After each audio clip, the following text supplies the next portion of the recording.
थे पहले के टाइम में किस तरह से कैलेंडर को यूज किया जाता था। देखो सबसे पहले पहला जो कैलेंडर होता था हमारा कौन सा होता था, हिंदी कैलेंडर।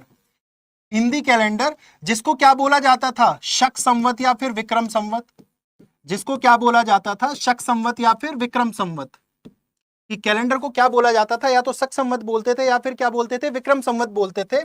अब के टाइम में हम जो कैलेंडर यूज कर रहे हैं वो कौन सा कैलेंडर है हमारा, ग्रेगोरियन। अभी जो हम कैलेंडर यूज कर रहे हैं वो कौन सा कैलेंडर यूज कर रहे हैं, ग्रेगोरियन। और ग्रेगोरियन कैलेंडर को क्या बोला जाता है, इंग्लिश कैलेंडर।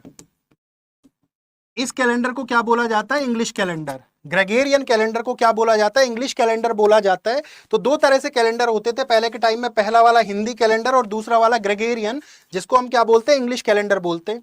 ठीक है, अब देखो सबसे पहला क्वेश्चन मेरा आप लोगों से है कि कैलेंडर के केस में डेज कितने होते हैं। चलो देखते हैं कितने बच्चे सही आंसर करेंगे कि कैलेंडर के केस में डेज कितने होते हैं। चलो सबसे पहले इस चीज का आंसर करो।